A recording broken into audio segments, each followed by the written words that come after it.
morning, everyone, and welcome back to Wake and Take.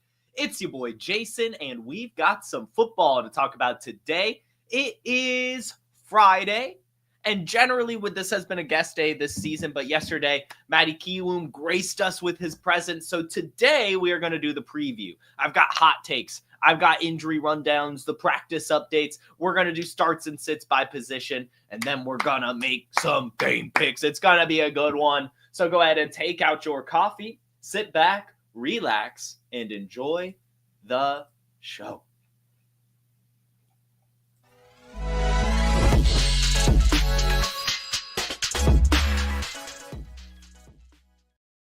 And as always, good morning to everyone here in the chat. Donald, Jeff, Louie, Lucas, the snowman himself.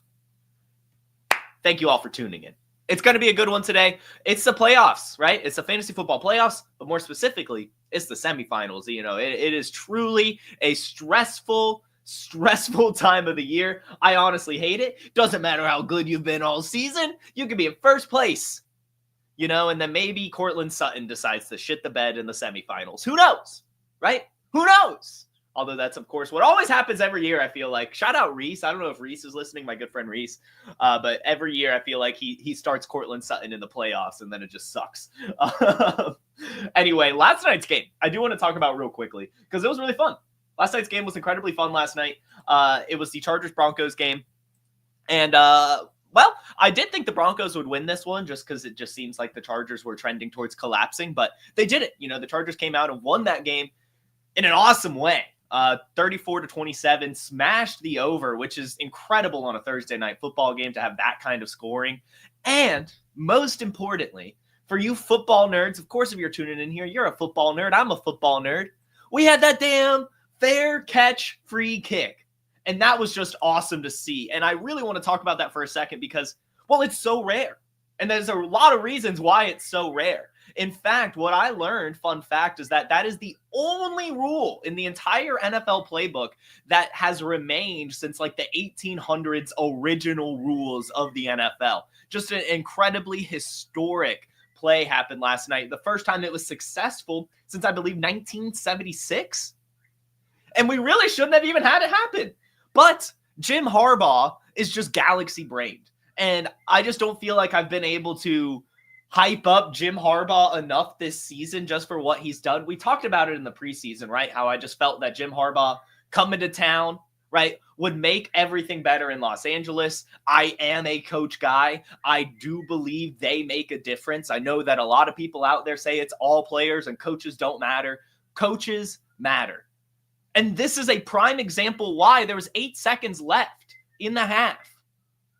8 seconds left in the half. And what did Jim Harbaugh do after the Broncos ran the ball on third down to take it to half? He called a timeout. How many coaches in the league would call a timeout in that situation instead of just letting it go to half? Probably most of them. Now, of course, I don't know for sure. I know that there's a lot of other good coaches out there, but that is Jim Harbaugh in a nutshell. That he's thinking that far ahead. Just like, you know what? I do want to make them run that fourth down. What if we block the punt? What if, you know, our punt returner calls a fair catch, gets run into, and we're able to do the fair catch free kick? Just the fact that he's just always thinking about these types of things is really just, it's spectacular.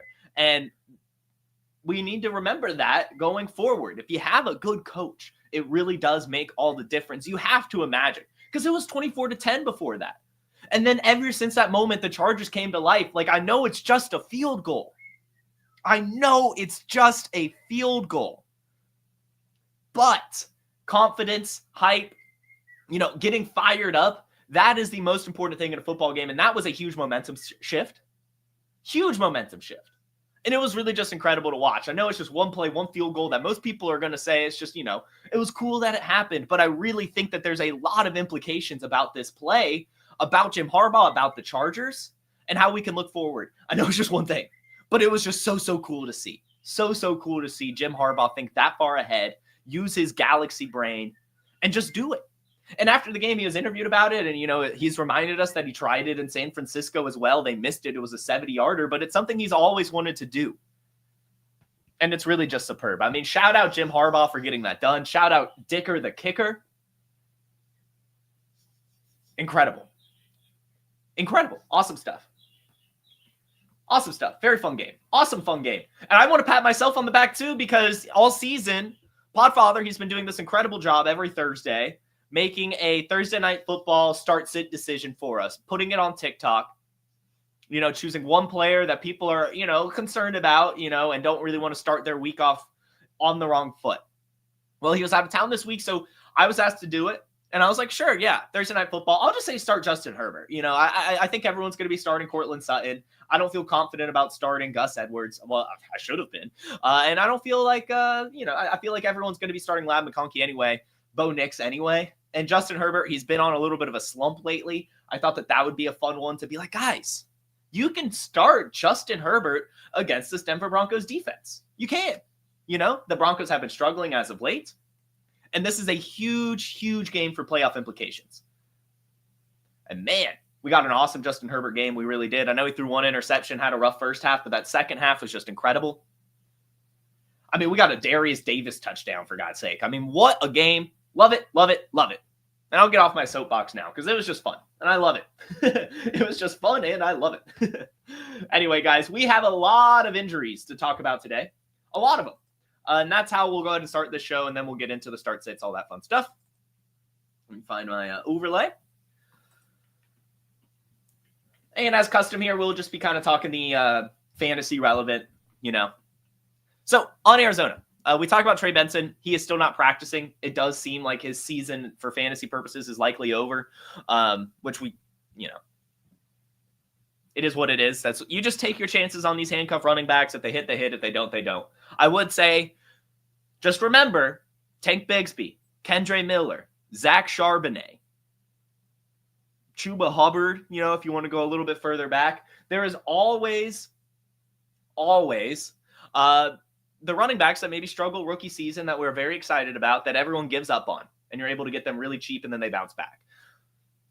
I think that's going to be Trey Benson, right? Like, James Conner's only getting older. I know they extended him, and it seems that Trey Benson's never going to be good. But I would just say, remain calm, buy Trey Benson in Dynasty. Next team, the Atlanta Falcons. Younghoe Koo unfortunately placed on IR with his hip injury. I mean, if you're in a kicker league, that does kind of suck. I had to drop Younghoe Koo myself, but you probably weren't going to want to start Younghoe Koo with a rookie quarterback. You're probably going to look elsewhere. Yeah, no one else really. I mean, Kaderil Hodge is hurt.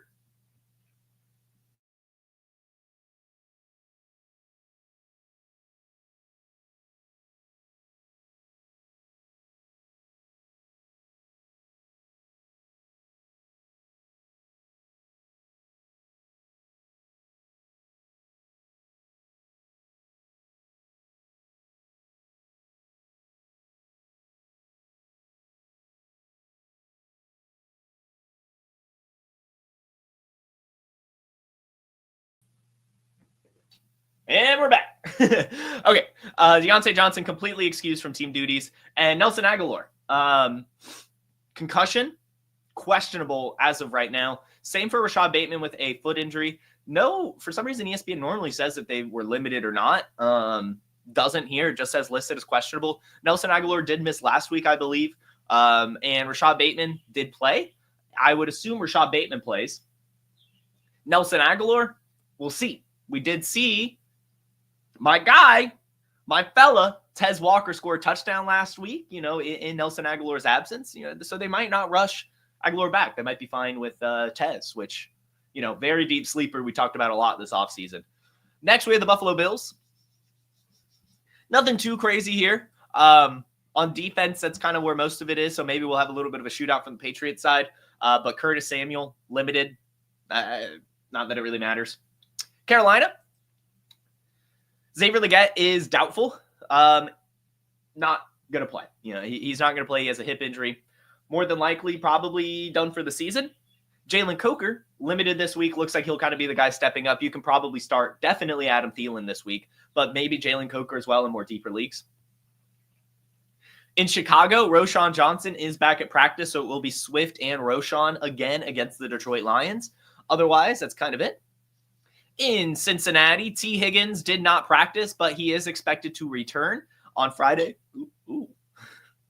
The coffee got me there. So we'll see what happens there. I'm going to just kind of take the word for it. A reporter for ESPN said that he should be on track to play Sunday. So we're just going to lean into that. Joe Burrow also limited, but that's just kind of what happens when you're that good at the game, especially this time of year. You're just going to be limited. He's, of course, playing. In Cleveland, Jameis Winston benched, but was limited. Cedric Tillman concussed, limited at practice, probably going to return. And then David Njoku is not practicing so far. This is the case that happened last week, and he was able to play. So I would say he's probably going to play. I would, however, also say I don't know how excited I am this week with Dorian Thompson-Robinson at the helm. I think it might be tough sledding for really the entire Cleveland pass catchers, except for Cedric Tillman. If you'll remember, Cedric Tillman broke out in the Dorian Thompson-Robinson game a few weeks back, and that's kind of where his momentum built because DTR and Tillman, they've been playing together since high school. And so that might happen again if you're looking for a real deep sleeper this week, maybe in DFS or something. But David Njoku, he's obviously a big part of the offense as well. If he plays, I'm sure he'll be fine. I would just maybe see what other options are available. But I would expect him to play. Nick Chubb also, as we know, placed on IR, so it will be the Jerome Ford show. But again, it's hard to get excited about this Browns offense now, as Brooks says in the chat. Jerry Jeudy ride is over. I mean, for the most part, the Cleveland Browns ride is over. And that's why on Monday, we begged and pleaded the Cleveland Browns to not bench Jameis Winston. Because I know that the quarterback play does suck with Jameis. I can't even say suck. I know it's hit or miss, right? But he gives you the best chance to evaluate the rest of the roster and makes everyone else play better. And I just think that that's more important than pulling the plug on a quarterback just because DTR is maybe younger. I'm assuming that was their thinking. I don't really know. The Cleveland Browns just always make poor decisions. The Dallas Cowboys. Jalen Brooks limited with a knee injury, so he's probably going to play, but if he doesn't, maybe we'll see Ryan Flournoy one more time. That's kind of it in Dallas. Denver played last night, so Detroit. David Montgomery is out, but good news, everyone. It has been reported that he will avoid surgery and will be able to return for the NFL playoffs. Given it was a smaller MCL knee injury as well, I would recommend trying to buy David Montgomery in Dynasty. I know that people are slightly down on him now, especially if their competing team has him. And worried that he's not going to be able to play this season. He's probably not going to play this fantasy season, but since it was a minor injury, he's definitely going to be good to go next year. And I would use this opportunity to get a slight discount because the Lions aren't changing this running back room. It's Sonic and Knuckles, baby. Moving on to Green Bay. Marshawn Lloyd still out. Matt LaFleur, however, has said that he might return this season. Not that it matters for the fantasy, but still. And then Luke Musgrave limited. It's possible he returns to action this week. In Houston, Cade Stover and John Mechie are out, for our deeper leagues. Cade Stover has appendicitis, and John Mechie has a shoulder injury. Both ruled out, both not going to play. Not that it really matters. You probably weren't starting them anyway. Indianapolis, Ashton Dulin limited, so he'll probably return this week. And Alec Pierce concussed, was limited, but really just doing cone drills, it says. So I would assume Alec Pierce is probably out this week. And then Mo Alley Cox not practicing. So, maybe it's Kylan Granson, but I just don't really care about the Colts pass catchers this week, as we'll talk about later. In Jacksonville, Evan Ingram, of course, on IR, but Brenton Strange was limited. He'll still be able to play, but just something to note. In Kansas City, Patrick Mahomes has been removed from the injury report. He's playing. What a guy. We'll talk about that later when we get to start sits, if we feel comfortable starting him or not. And fun fact, Hollywood Brown returned to practice this week and practiced fully yesterday. Full practice. Does not carry an injury designation for Saturday's game against the Texans. That's right. We might actually see Hollywood Brown this week in a Kansas City uniform. And if not this week, maybe next week, as they try to kind of get him up to speed in the offense. Now, I will say this. I doubt you would want to start him. I highly doubt that. I assume that he's going to have like 30-40% of snaps and kind of just run sprints. But just kind of fun to note, kind of fun to see that Hollywood Brown has fought to get back, and we will be able to see him in a Chiefs uniform this season. Hopefully he can do enough to earn a re-signing on a discount next year. I'm assuming that's going to be the case. Generally, if a player signs a one-year deal with the team and doesn't get to play all year, they will probably sign another 1-year deal with that same team. So I think that is some fun stuff going on in Hollywood. Not in Hollywood, with Hollywood. Las Vegas, Jacoby Myers limited, so probably fine. Sincere McCormick officially placed on IR. He is done for the year. So it is the Alexander Madison Amir Abdullah show. Los Angeles played last night. The other Los Angeles team, the only person that is on the injury report from offense is Tyler Higbee. He did not practice on Thursday due to an illness. So it just seems that he is, never going to play this year. In Miami, Tua is limited, so he'll be good. Jalen Waddle, however, did not practice on Thursday with a knee injury, so definitely monitor that. We might get some Malik Washington action, but for the most part, I think that that'd just be good news for Tyreek Hill if there's no Waddle. Good news for Devon Achane if there's no Waddle. Minnesota, no one we really care about here. New England, Javon Baker on track to return, but we don't really care. New Orleans. Bum Bean's still not practicing, so probably not returning. Juwan Johnson limited, so he should be good to go. MVS did not practice due to a chest injury, so definitely monitor that as he's kind of a fun boomer bust option, but probably not. You've probably dropped him by now. And then both Derek Carr and Alvin Kamara are doubtful. We will talk about Kendre Miller. I am iffy on him, but I am comfortable putting him in the flex. The reason I'm iffy is just I don't really trust Spencer Rattler to lead a good offense, enough to score a lot of points, especially from the running back position. But it's a volume bet, right? Like he should still get you 8 to 12 points and maybe more if he does somehow score a touchdown. I'm just not really sure that's going to happen, but we'll see, right? We do probably have to start Kendre Miller if you have him. And then Chris Olave's practice window has been opened, so maybe he'll return next week. Maybe. I'm honestly surprised they did this. I think if I'm the Saints, I'm just going to let him rest the rest of the season, but maybe they just want to see Spencer Rattler with Olave. I don't know. In New York, Tommy DeVito did practice with his concussion, but Drew Lock has been named the starter. Tyrone Tracy limited, so should be good. And that's really it from the offensive side of the ball. In New York, Braylon Allen and Isaiah Davis were limited on Thursday. Breece Hall full. We'll actually talk about this a little bit later. I'm going to, on the start sits, I'm feeling a Breece Hall week. I'm feeling a Breece Hall week, guys. I know it's crazy. I know he's been down, but I'm feeling a Breece Hall week. In Philly, A.J. Brown had a rest day on Thursday. MV Prof, you're a genius. It is really smart to get Chris Olave into useless games coming off a severe brain injury. We love football. I just don't get it. I'm not gonna lie. I really don't get it. I wouldn't do it. I would not do this move at all, but FTS, right? FTS. In Pittsburgh, George Pickens is officially listed as out. And so is Justin Fields. Justin Fields picked up an abdomen injury. Not that we really cared. Russell Wilson's out there. But George Pickens out, definitely hurting the Steelers offense. He has been, since he's been out. But Pat Freiermuth should be good, as we'll talk about later. San Francisco, Isaac Orendo is not expected to play as he picked up a hamstring injury. So it looks like, as we'll talk about in the start sits, we could probably fire up some Patrick Taylor, who was actually fine when Jordan Mason was down that 1 week. That half. Seattle.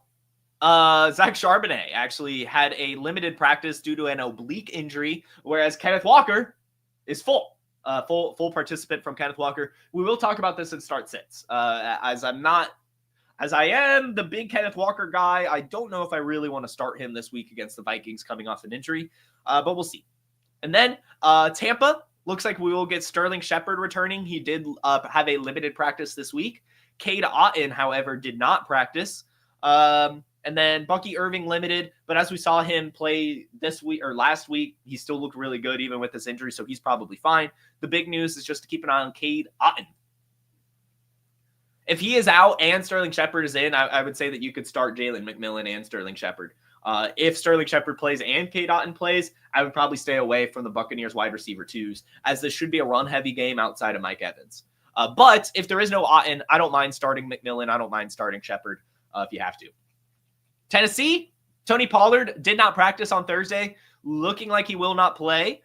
So if Tyjae Spears is available, I don't mind picking him up and just seeing what happens.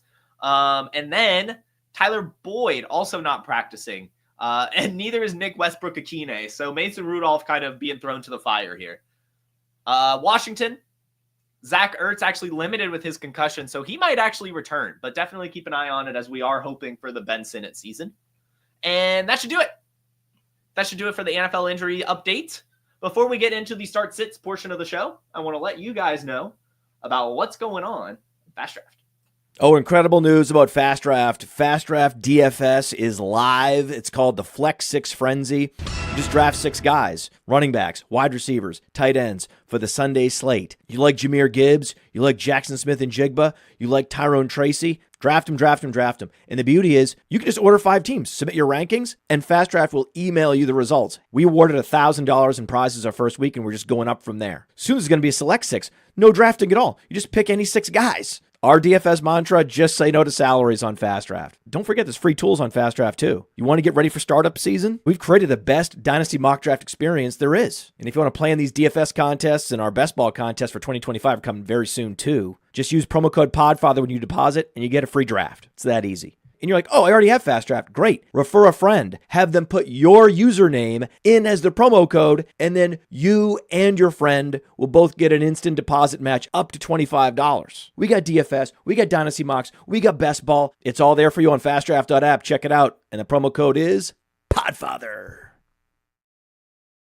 You can also use promo code JASON. That'll get you a first deposit match up to $25, which will get you 5 entries into that Flex 6 Frenzy. There's also a new tournament, the Quick 6 Super Slam, where you can actually do basically the Flex 6 Frenzy. You have 6 players with the boosters, but there's no draft. You just pick any 6 players every week. It's kind of like the FFPC playoff or weekly challenge where, you just pick players. But there's actually no limit. Like you could pick any amount of, like you could pick Amon-Ra, J-Mo, Jahmyr Gibbs, David Montgomery, and Sam Laporta if you really, really wanted to. You probably don't, but pretty cool opportunity out there. Just $5, pick any 6 players, do your boosters, submit that thing, and see how you do. Really, really recommend Fast Draft right now. Use promo code JASON for a first deposit match up to $25.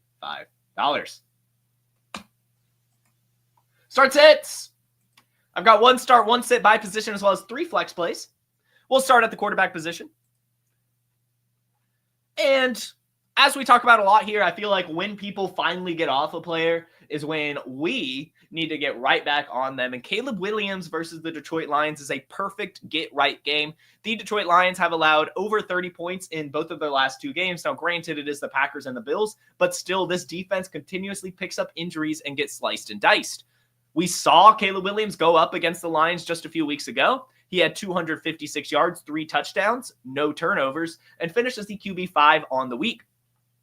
I think, again, with everyone finally getting off of Caleb Williams, thinking he's a bust, yada, yada, yada, that this is a great week for him to bounce back and build some confidence. Not saying the Bears will win or anything like that, but I do think that we could have a similar 20-point type game from Caleb Williams this week, a couple touchdowns, maybe some good rush yards and stuff like that, especially since this Lions defense has some holes in it at this point of the year. So I would say fire up Caleb Williams.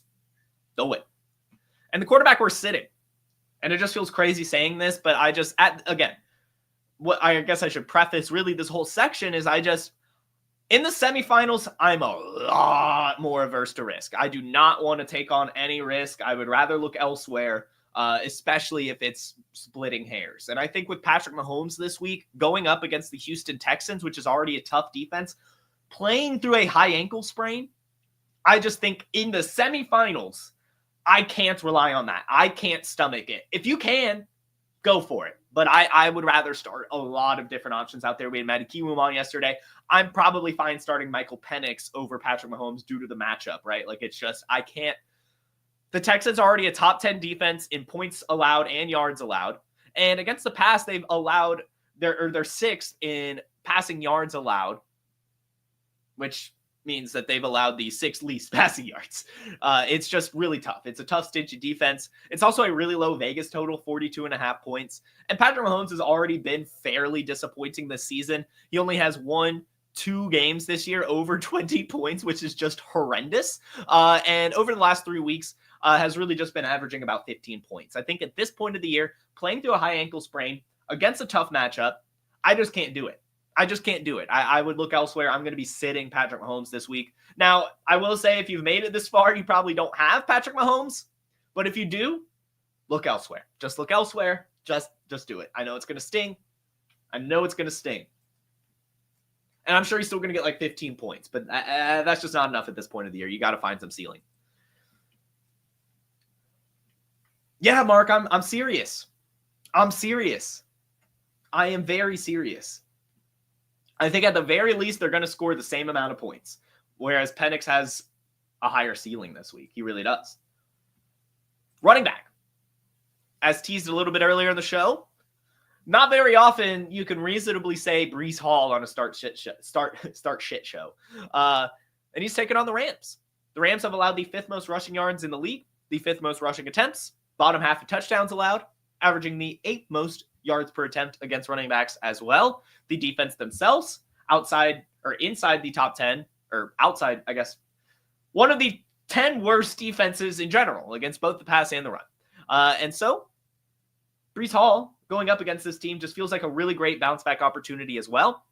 He has struggled over the last few weeks, but it's mostly been due to injury. He did return this week, and he took on 9 carries, 2 receptions, over 10 touches, had 50 yards and a touchdown.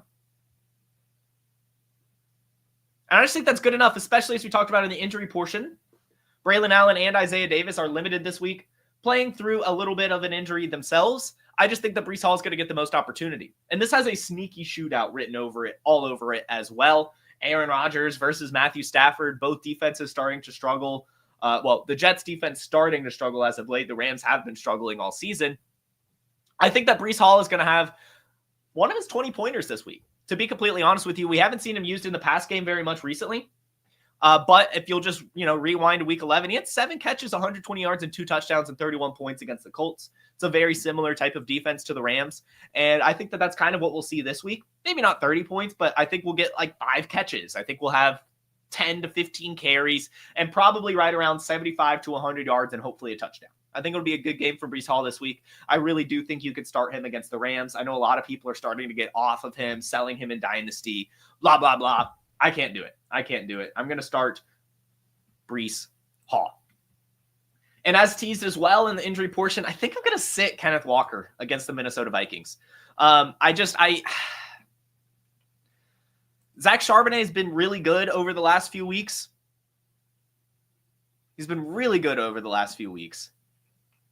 And I think Kenneth Walker returning from an injury, I just don't think that they're going to give Kenneth Walker his true bell cow workload, at least immediately, especially since this is a tough matchup. The Vikings are second in all of these running categories. Rushing attempts allowed, rushing yards allowed, rushing touchdowns allowed, rushing yards per attempt allowed. So basically, they're the best run defense in the league. I do believe this Viking secondary will get shredded. They're one of the worst teams against the pass. So I just think we're going to see, Geno Smith, he's been removed from the injury report. Think he's going to sling it. I think as we'll talk about in a second, I'm honestly feeling a good DK Metcalf game. I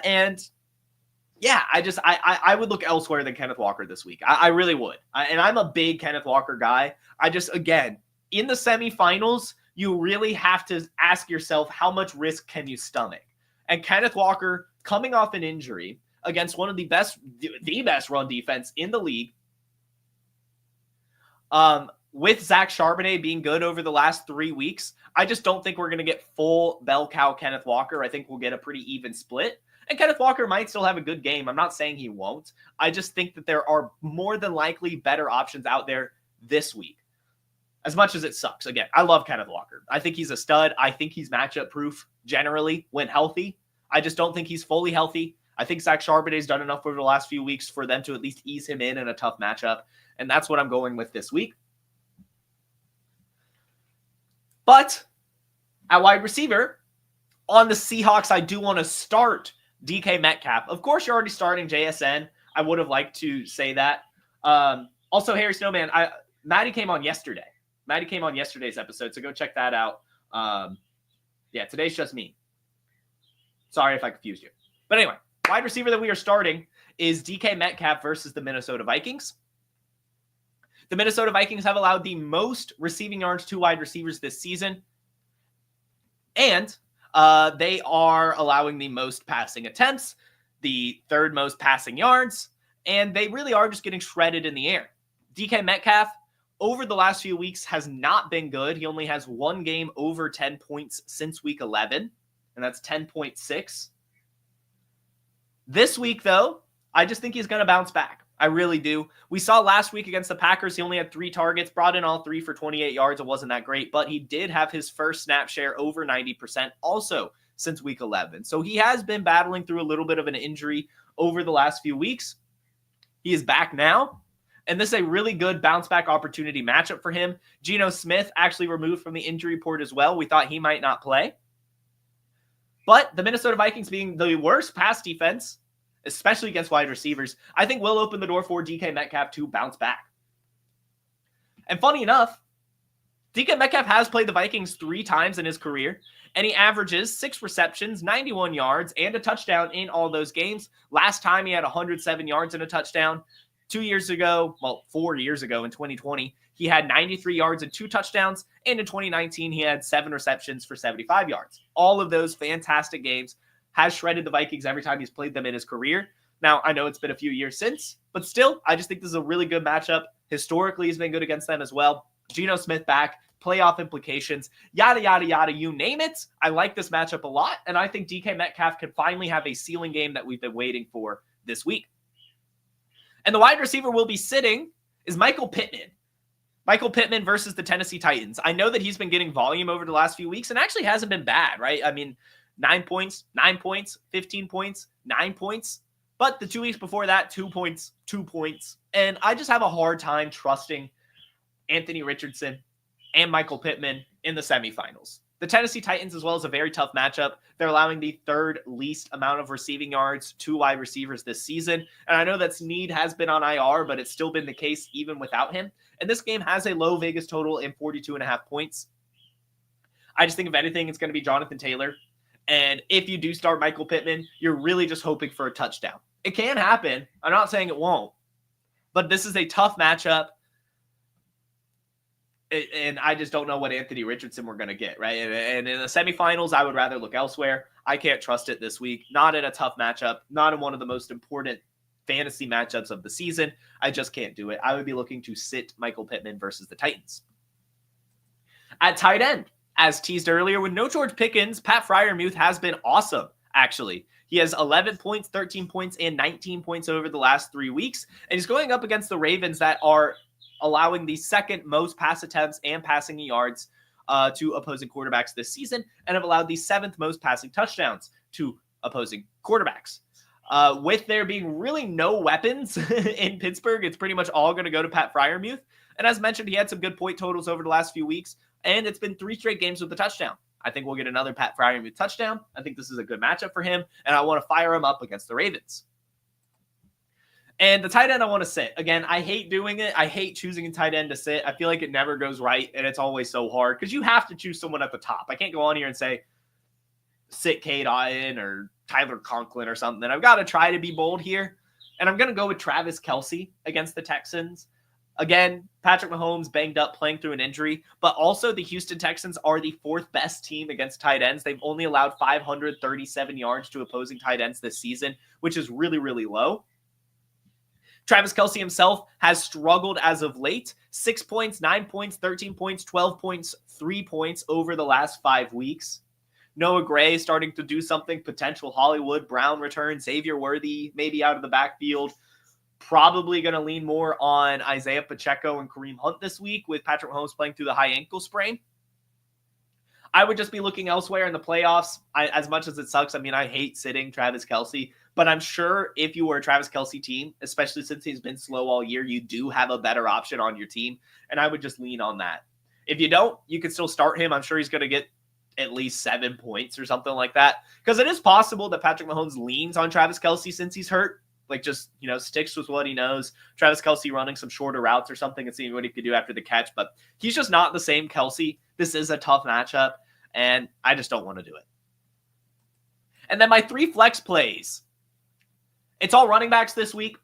Patrick Taylor is going up against the Miami Dolphins with no Isaac Orendo. You've just got to bet on that volume. It's also a soft matchup. Kendra Miller versus the Packers with no Alvin Kamara. You've just got to bet on that volume in your flex. It's just kind of what you're waiting for if you have these backup running backs, and we've just seen them all basically all season do well. We saw him last year do well when there was no Kamara, so I think you could start him this week, even if I have my concerns about Spencer Rattler's ability to score points. And lastly, Rachaad White versus the Dallas Cowboys. You're all already going to be starting Bucky Irving, but the Dallas Cowboys are a really bad run defense, so I think that you could also start Rachaad White. I think both will be fine this week. So we'll be flexing Rachaad White versus the Dallas Cowboys. And that's it for my start sits. A lot of fun options there. I honestly feel I feel pretty good about this list. I think I did a good job this week.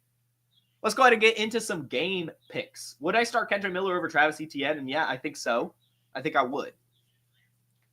But let me double check here, because we do have the Jaguars taking on the Raiders, which is a soft matchup.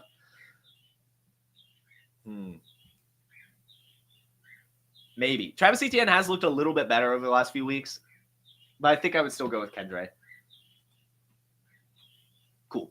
All right. Game picks.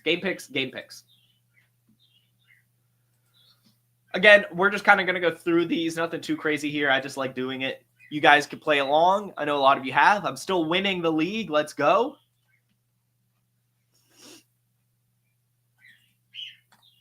Cool. All right. So I didn't pick last night, but as I said, I would have picked the Broncos anyway, so oops. But the Chiefs hosting the Texans, I'm going to go with the Texans. I know it's in Kansas City, but the Texans have actually been playing some sneaky good ball lately. They are finding themselves in the playoffs, and they're winning tight games. I think this is a good matchup for them and catching Patrick Mahomes at the right time. Ravens hosting the Steelers, favored by 6. I'll give it to them. The Steelers just have not looked the same without George Pickens, and the Ravens are on fire. Atlanta hosting the Giants, favored by 8.5. I'm going to say the Giants cover, and I'll still say the Falcons win. I think Michael Penix can win this game. I do think there's enough talent on the team to where it won't necessarily be on Michael Penix to win it. I do think that, as we talked about in the playoff buys, Bijan Robinson is going to go crazy the next couple weeks. And so I'm expecting the Falcons to lean on Bijan Robinson and Tyler Algier for that matter, and open up the play action in a really simple playbook for Michael Penix this season. I do want to go ahead and put this take out there that I think Drake London will be the biggest benefactor.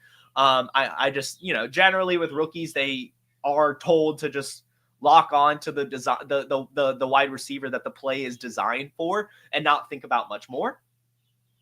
So that's kind of what I'm expecting here. But also Michael Penix can run a pretty hefty offense, so it's possible that Mooney and Pitts are fine. But really the only one that I would truly trust is Drake London this week. Maybe Kyle Pitts if you don't have another option. But for the most part, I think this is a fun get-right game for Drake London. And I do think the Falcons can win it.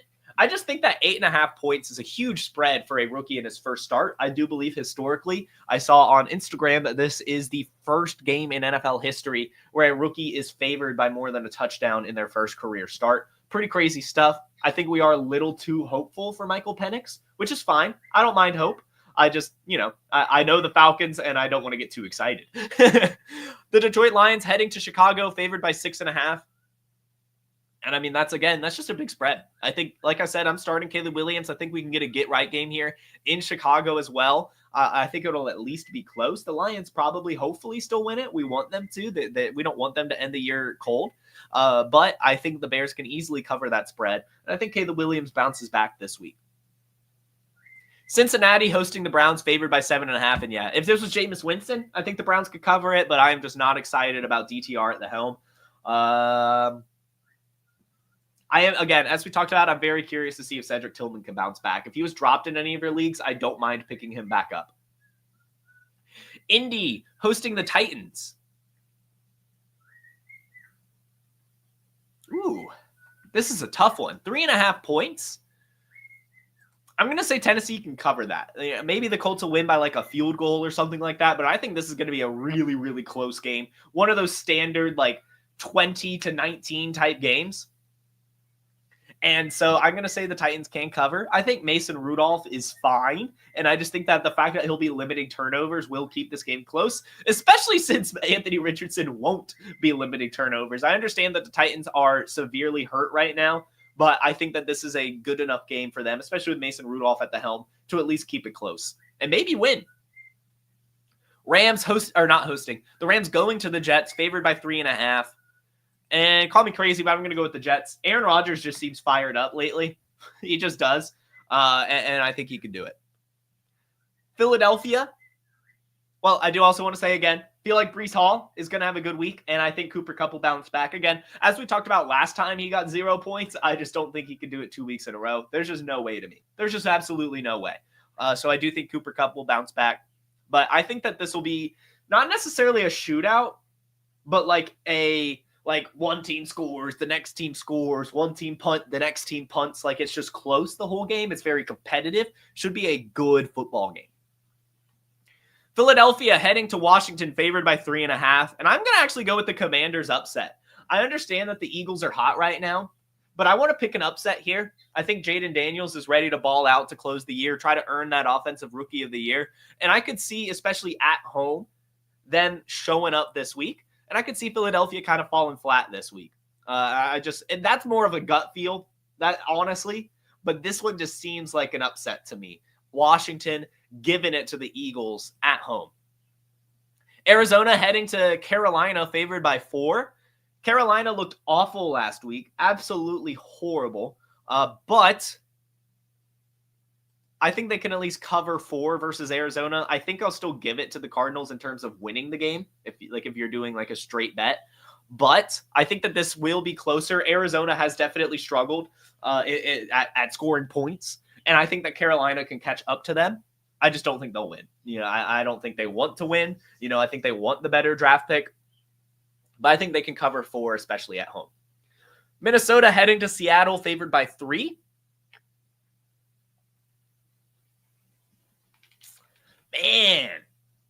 Man. I'll give it to him. I think this is going to be a really fun game. As mentioned, I think DK Metcalf can bounce back. I wouldn't be surprised if this turns into a shootout. Both teams over 30. I know that sounds crazy. I know it. But it just feels like one to me, especially in Seattle. Going to be a fun game. But yeah, I think Minnesota wins it. You can't really lock down Justin Jefferson, TJ Hawkinson, and that offense. Sam Darnold just playing unbelievably well. I think Seattle will be able to keep it close, of course. I think it will be a good game, and that's why the spread's only 3. But yeah, I'm going to go with the Vikings. Bills hosting the Patriots, favored by 14. And I'm going to say they could cover. I think the Patriots could cover this game. Divisional matchups are usually not this far apart, unless it is the Bills, usually. But I think that Drake May will be able to do enough in garbage time to cover the spread. I am firing up Drake May this week. I am kicking myself. I started him over Justin Herbert in one of my semifinals. Honestly, more of a sacrifice. I knew if I benched Justin Herbert, he would go off, and I more so wanted my TikTok to go well. But I think that Drake May will be close enough this week in terms of total points. And I think that garbage time, the Patriots will be able to cover this one. But yeah, the Bills will probably still win by like 10. 14 just feels like a little bit too much. Vegas hosting the Jaguars, favored by 1. And I think McCorkle keeps it going. I think the Jaguars win this game. Brian Thomas Jr. is just a stud. Just an absolute stud. Travis Etienne starting to play a little bit better. Mac Jones playing with confidence. I think that he can do this. However, should be decent. I think both teams will score about 20. And I think that Brock Bowers can bounce back this week since Aiden O'Connell is returning. Miami hosting the Niners, favored by 1, and I'll give it to them. Niners are done. It's over. I do want to call. I'm going to make 2 bold predictions here, 2 hot takes. Not only does Tyreek Hill have a house call, but so does Deebo Samuel. We see vintage Tyreek Hill and vintage Deebo Samuel in this game. Both of them will have like an awesome 50-plus yard touchdown. That's my hot take. Bold prediction. Tampa heading to Dallas, favored by 4, and yeah, I'll give it to him. Look for another Mike Evans 100-yarder. Look for Bucky Irving to ball out. And look for Rachaad White to be fine. 10 points for him, couple catches, hopefully like 50-something rush yards. But yeah, I think Tampa obviously wins this game. CeeDee Lamb should be good still. But yeah, I just, again, Mike Evans, he has to end the year with like 80 plus yards a game. I think he'll definitely at least get 80 this week, and I wouldn't be surprised if he gets like over 100 and a touchdown. And then lastly, the Green Bay Packers hosting the Saints, favored by 13.5. And yeah, again, I don't believe in Spencer Rattler. He did look decent last week, I'm not going to lie, but I think that was more of the team hadn't been able to practice for him. He came in because Jake Haener looked awful. And, you know, that's just a morale boost type, put the team on my back, go crazy type moment. I think with Green Bay being able to practice for the week, looking at what Spencer Rattler did earlier this season when he was the true starter, it was just uninspiring. No Alvin Kamara. I can't. I don't believe in Spencer Rattler and the Saints team. I think the Packers, especially as they're fighting for that playoff spot, do basically destroy the Saints. I don't know if I have a bold take for this one. Josh Jacobs probably still scores another touchdown. My gut is screaming at me to say something about Christian Watson, but my head is saying no. And I'm going to lean in my head there. I don't know. Or maybe my head is saying Christian Watson and my heart is saying no. Either way, I'm conflicted on Christian Watson, and I'm very curious to see how that turns out on Monday night, whatever that means. But we're going to lock those picks in. And I do want to check out the group real quick. I know I'm winning, but I think it's very close. Yeah, Ryan and Dr. Truth Science and MV Prof for that matter, you guys are catching up to me. Very much catching up to me. So we'll see. I missed a week. I wish I didn't miss a week. And yes, Louie, those Jake Haener picks are hilarious. Highly recommend looking up the Jake Haener, like senior. They're not senior photos, but that's what they look like to me. His Saints team photos. They really are incredible. They are incredible. I love them. But that should do it, guys, in terms of, you know, everything I prepared. But yeah, we've got a big week ahead. So I will go ahead and give you guys the courtesy of course, answering a lot of the questions that you guys piled in. As always, thank you so much for tuning in and, you know, trusting me with advice and all that stuff. Hopefully I am correct when I answer your questions. But we'll see. We'll see. Starting from the top and then working our way down. Thank you, Donald. You know, it's festivity season. You know, so we'll go with a little Christmas turtleneck. You're right. I should give Sean Payton some due too. That was just an awesome game. I love good coaching. I really do. I wish Mike McCarthy could coach like that for sure.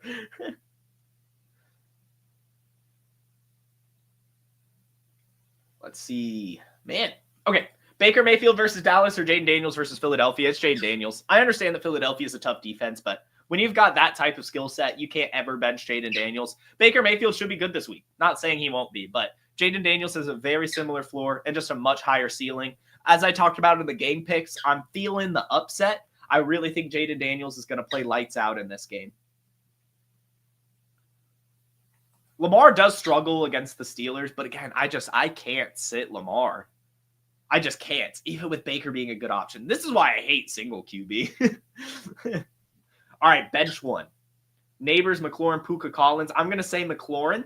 I know I'm saying that Jaden Daniels is going to play well, but the Eagles are generally pretty good against wide receivers. And I do think that Neighbors should get a good amount of volume. Puka should get a good amount of volume, and Nico Collins should get a good bit of volume. Those three are just epic studs that McLaurin is just like a slight tier below those that I will bench him. I don't feel great about it, but I will. Shout out Louie for picking up Hollywood a couple days ago. Would you start Juwan Jennings or DeAndre Swift? And I'm just going to go with DeAndre Swift. I don't really want to start any 49er now. I understand that Juwan Jennings is like the de facto wide receiver one, but it's just so uninspiring.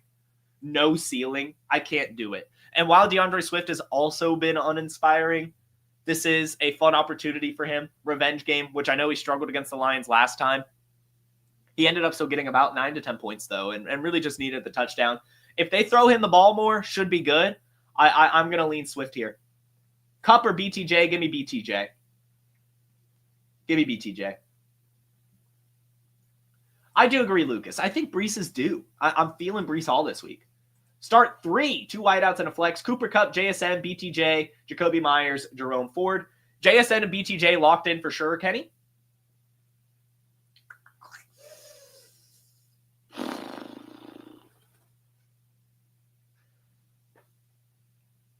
If it's full PPR, I'm going to say Cooper Kupp. I'm just going to go Cooper Kupp anyway. Give me Cooper Kupp.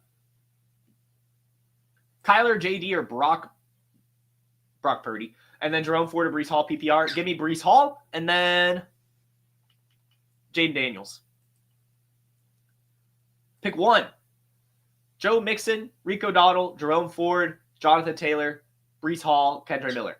I would say Breece Hall and or Joe Mixon. I don't think you could go wrong either way. How do I plan on changing my strategy for the 2 different fast draft games this week? Fantastic question. Not sure yet. I've done a couple picks. I think I'm debating between choosing the same 6 every time and changing the boosters. I do think that my strategy basically will at least have like 2 staple picks and then kind of changing up the rest of it as I feel. But yeah, I haven't ever really done a format like this, so I'm kind of taking the try my best approach this week and kind of see what a winner looks like next week. It's a fun format, though. I'm very curious to see how it does. And it really is a fast draft. Let's see. Thielen, McMillan, or Metcalf? I think Thielen? Full PPR Thielen. Because he has the floor and the ceiling. If it was standard, I would probably say Metcalf. But in full PPR, let's go Thielen. Kendre over Travis Etienne. I keep going back and forth on this one. I know I kind of already answered it. Kendre is a lock for more volume, so that's where I'm leaning. But I do feel that, I don't know. I mean, didn't Travis Etienne just have like 80 yards last week? Like, I don't know. The Raiders are a soft matchup. This one's really close, man. God. I think still Kendre. I think Kendre. Downs, McMillan, or Coker?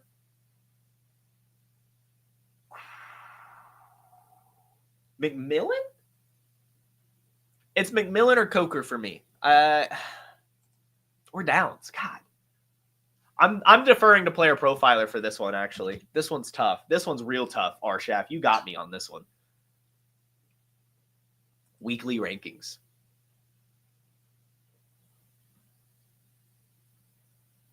Okay. Downs. We have as wide receiver 36, Josh Downs. McMillan, wide receiver 47. And Coker, 39. So our weekly rankings say Josh Downs.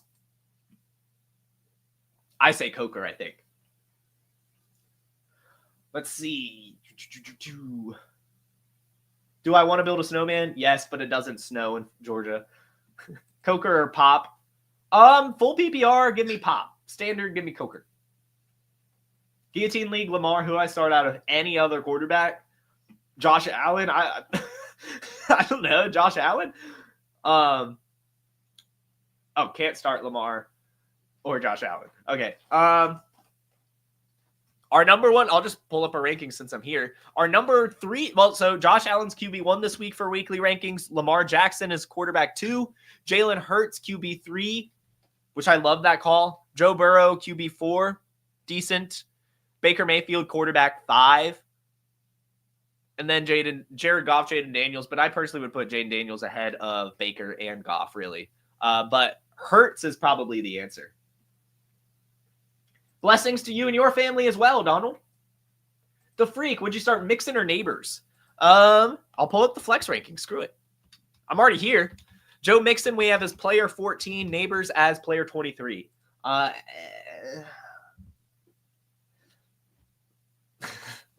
So our projections and everything say Joe Mixon, which I don't disagree with. I'm kind of iffy on Neighbors this week. Maddie was on yesterday. Go watch yesterday's episode. It was an awesome episode. Cool. Well, that'll do it. That's everything. So everyone, as always, thank you so much for tuning in. You guys are just an incredible offense. We're on the home stretch. I do want to go ahead and announce I will probably be taking week 18 off. Your boy is tired. So next week is probably our last week of the season. Then we'll be back for some playoff and, just dynasty content going forward. But I'm a sleepy guy. And I think I could use a week. Gonna be perfectly honest with you guys. But I appreciate you guys so much. Make sure you hit that like button. Make sure you subscribe. And make sure you tune in Monday as we'll do some semifinals reaction. Everyone, have a fantastic Friday, a wonderful weekend, and good luck in your playoff matchups. Peace. Hey, I want to thank you for being part of this broadcast. If you have any thoughts on it, leave a comment. If you enjoyed it, make sure you leave a like. And if you want to see more shows on the Player Profiler channel, subscribe to it. That's how we know you want more.